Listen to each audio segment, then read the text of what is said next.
back here on the GSMC Chip Shot Football Podcast. I'm still your host, Manny and we've arrived to potentially my favorite part of the show. I try to always make these last segments something open-ended, something with a lot of opinion for you guys that watch the live episode, or if you guys tune in afterwards, or potentially just catch the individual segment afterwards on the Sports Network channel or the Podcast Network channel. To make it more open-ended, I would love for you guys to give me your opinions on it and let me know what you guys think. And today we have the unanswerable question, if you wanna phrase it like that.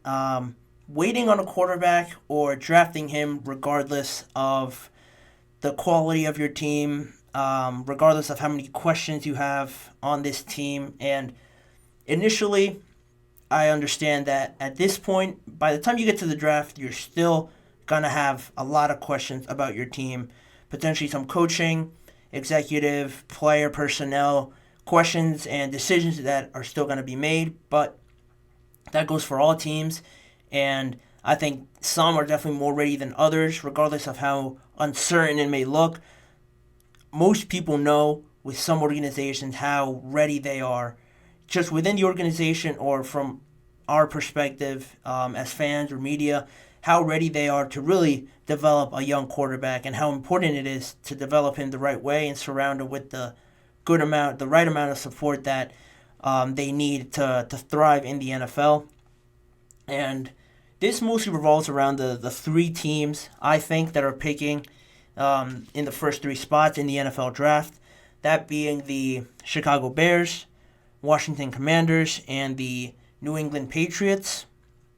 Right off the bat, I could argue, I should say, that all three of these teams are not ready to draft a franchise guy and compete once the season starts. And when I mean compete, I mean like seriously be a playoff threat, get past the first round, that level of compete.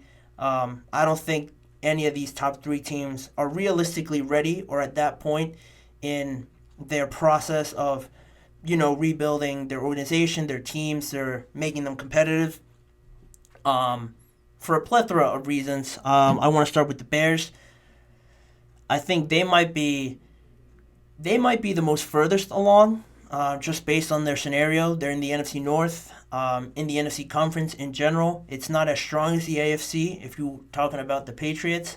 And with the Bears, I stressed this yesterday, they could really keep Justin Fields if they want to. He's not. I don't want to trash like another quarterback like Josh Rosen just comes to mind. He was picked top 10. I don't think he actually was picked top 10. He might have been 11. I can't remember right now. But, picking a guy like that, having him in your organization right away, and then not having it work out similarly to Justin Fields not working out with the Bears. But it's different because the talent level I think you get from Josh Rosen and Justin Fields is very different. Even if you want to bring up other ones like Zach Wilson, who was picked in the top three. Again, another one that didn't work out, but I think that was due more to him not fitting in or just being not showing a level of maturity that I think was needed with the Jets at that moment. And now, because they have Aaron Rodgers, it didn't work out. I think with Justin Fields, it has to do more with the organization not being able to support him enough and really giving up on him a little bit too early, I think. I know they're in a situation where they're picking one. How often do you get to pick number one in the draft and have the opportunity to draft a Caleb Williams that I just talked about in the last segment? I know all that is tough, having the pressure of that. I'm sure they're getting offers to trade back and stuff like that, and that's honestly what I think they should do. I think they still have time where they're in the process of still rebuilding this team, still finding their identity, changing coordinators. Matt Eberflus is now calling the plays on the defensive side of the ball, and they're still in this process of they're not ready yet. I think a lot of people would agree with me there. They're not ready just based on the season that they had. They were 7-10 with Justin Fields, and a lot of those games I thought he played well. He kept a minute. He used his ability to run, and in some games the offense ran very well with him, and they didn't look like this just disaster on the field. It was other areas of their team that I thought they needed to improve to compete a lot more. One of it is maybe getting a better running back. There are free agent running backs out there that you can get and bolster this offense. Saquon Barkley, Derrick Henry are just some of the names. Tony Pollard could be a cheaper option for the Chicago Bears.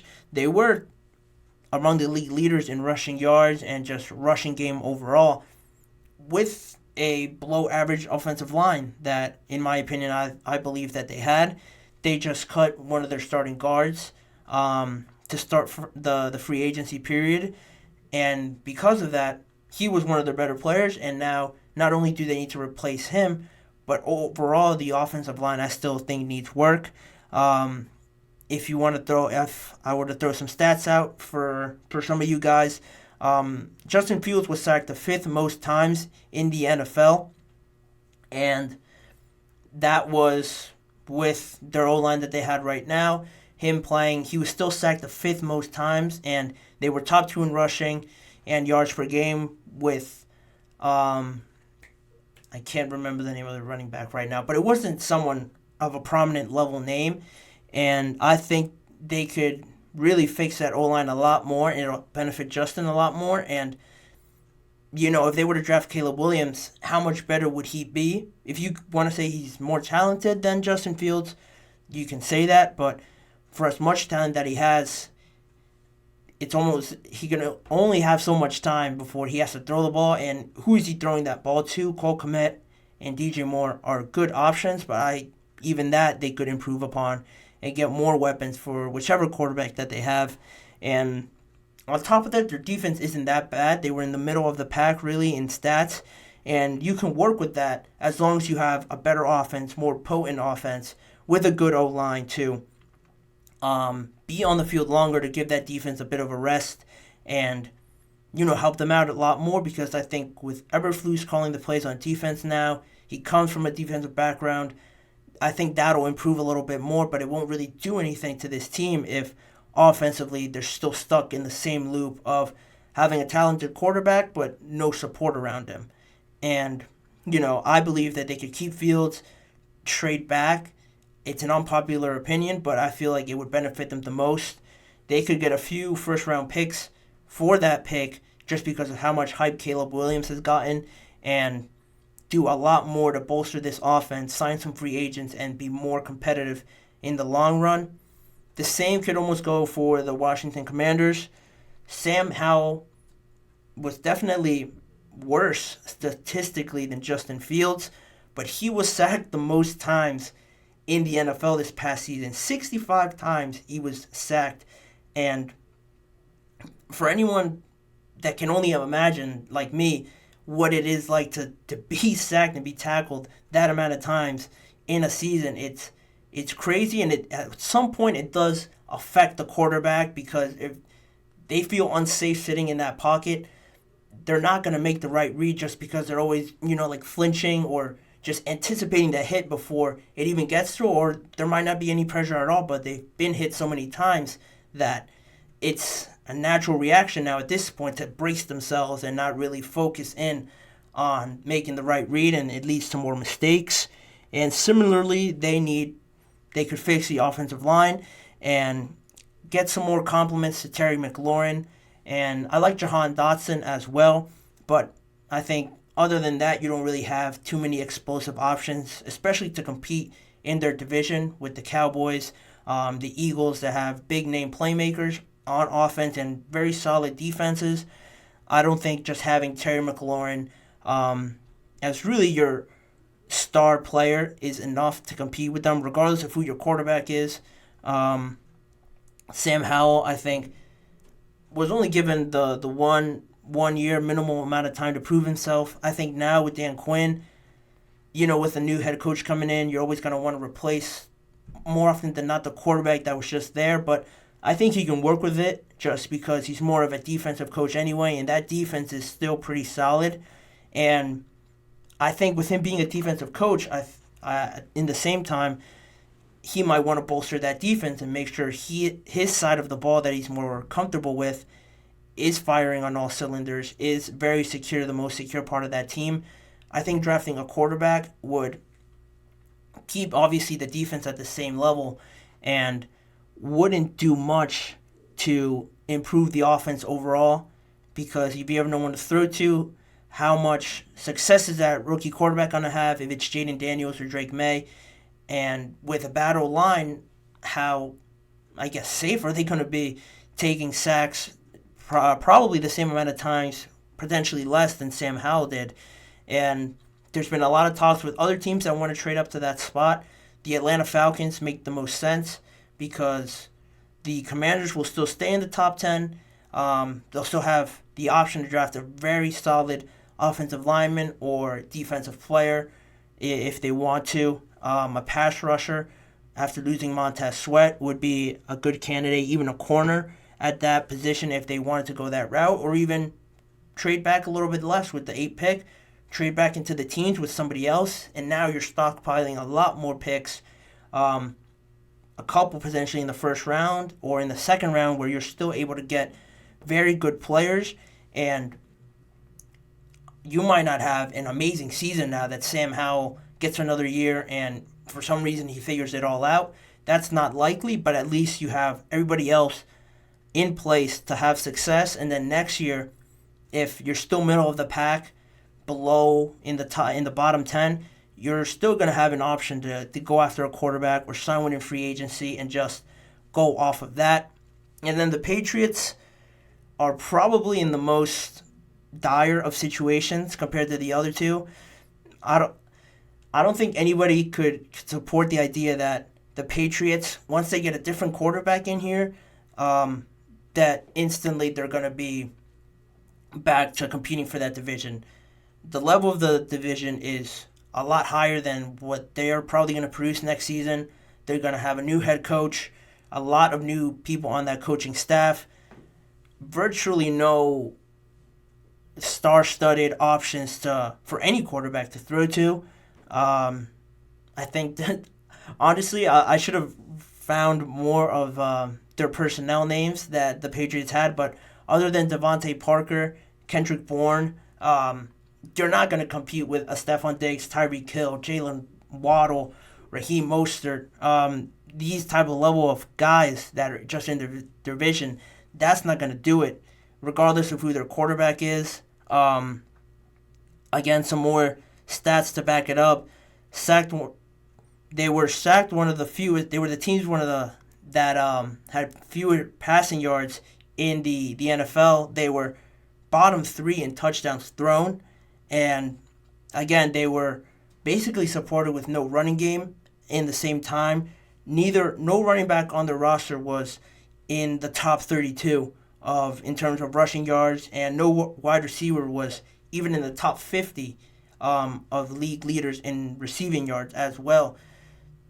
That alone just shows you who's Jaden Daniels, Drake May going to throw to. They have all the talent, but they can't throw the ball to themselves. They're going to have to find some help there.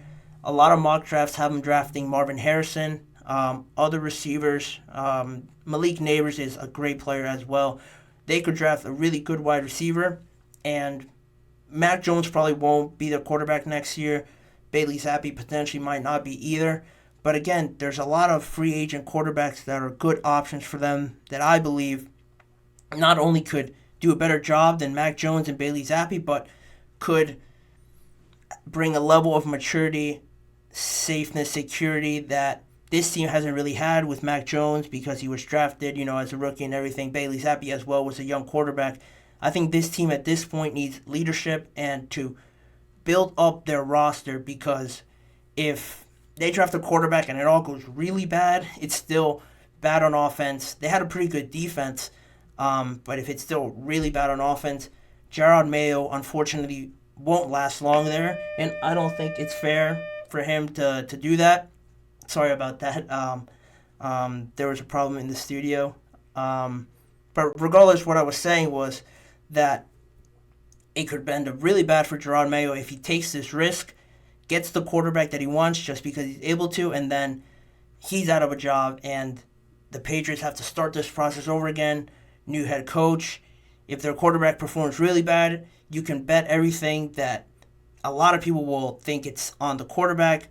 He wasn't fit for the job, and there's going to be talk about, again, or should they draft another quarterback? Was he ready? Should they bring in a veteran to kind of groom him a little bit?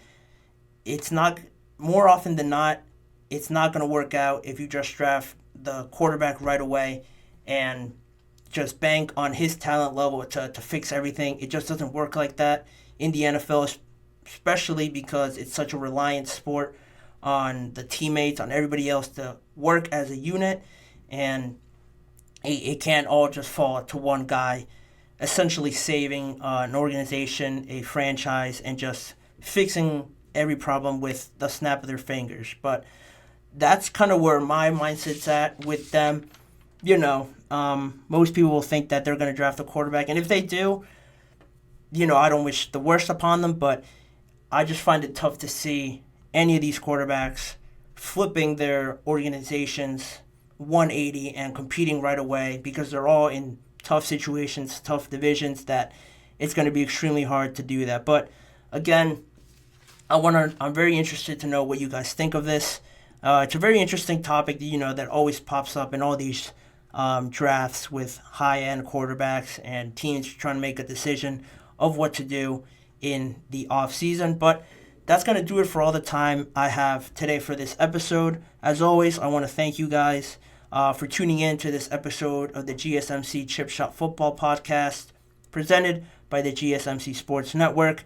Your engagement, reactions, everything means a lot to us and to me, so please remember to subscribe, like, and comment on the show, as well as checking out all the other content that we have on other social medias like Facebook, TikTok, Instagram, and Twitter, as well as checking out the YouTube channels for other shows, as well as this show. If you couldn't catch all of it, the live segment, there's YouTube shorts, individual segments broken up from this episode for you guys to check out around the NFL and football in general for more discussion and stuff like that.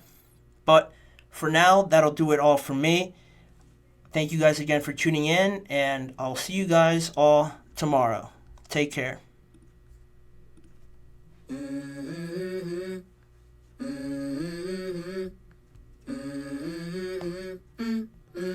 Let's go. I wake up to a little bit of drool on my pillow, feel like it's gonna be a bad day. Yeah, I'm tired of shit, and the coffee ain't hit yet. Damn, ain't that great. I don't wanna go to